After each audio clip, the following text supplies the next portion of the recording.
7ஆம் நூற்றாண்டுகளிலிருந்து நீங்க வந்து பின்பற்றி இருக்கக்கூடிய ஒரு விஷயத்த இப்போ திடீர்னு பாஜக அரசு வந்த உடனே தான் மாற்றம் செய்யப்படுது. சரியா சார்? அப்ப இதை வந்து எதிர்ப்பு தெரிவிக்கிறது சரிதானே? இப்ப இல்லை, அதான் நான் சொல்கிறேன். பாஜக கொண்டு வர்றது அப்படின்னு சொன்னால் திமுக என்ன பண்ணுறதுன்னா சூட்சமமாக சூழ்ச்சிகரமாக அந்த கொண்டு வந்துச்சுன்ற நான் இதுதான் நீங்கள் புரிஞ்சுக்கணும். ஏன் ஆனால் இஸ்லாமியர்கள் புரிஞ்சுக்கல இதை? புரிஞ்சிட்டு இருக்காங்க.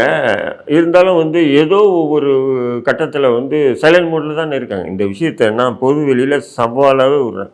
நீங்க ஒருத்தர் தான் வந்து ரெடியா இருக்கிறீங்க. இல்லை, நான் சவாலாகவே விடுறேன். உலக மார்க்க அறிஞர்கள் வாங்க, சமுதாய தலைவர்கள் வாங்க, உட்காந்து டிஸ்கஸ் பண்ணுங்க. நீங்கள் சொல்கிறது உண்மை, கரெக்டு தான், இது திமுக கொண்டு வந்தது, இது எந்த பாதிப்பும் இஸ்லாமியர்களுக்கு இல்லை, சரியத்துக்கு எதிரானது இல்லை அப்படின்னு நீங்கள் சொன்னால் நான் ஏற்றுக்கிறேன்.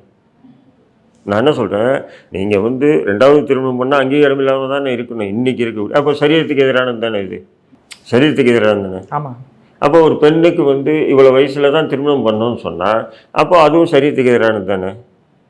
அப்போ குல்லாவோ தலாக்கோ நீதிமன்றத்துக்கு தான் போகணும், ஜமாத்தெல்லாம் முடிவு எடுக்கக்கூடாதுன்னு சொன்னால் அதுவும் சரியத்துக்கு எதிரானது தானே.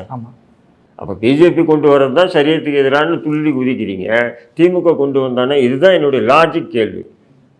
நான் பிஜேபி கொண்டு வரதை கைத்தட்டி வரவேற்கிறேன், நல்லா புரிஞ்சுக்கணும். பிஜேபி கொண்டு வரதை கூட நான் கடுமையாக எதிர்க்கிறேன். அப்படி இருக்கும்போது நான் இங்கே திமுக ஏற்கனவே கொண்டு வந்து நடைமுறையில் இருக்கக்கூடிய ஒரு விஷயத்தையும் நான் கடுமையாக எதிர்க்கிறேன். இதுதான் என்னுடைய பாலிசி.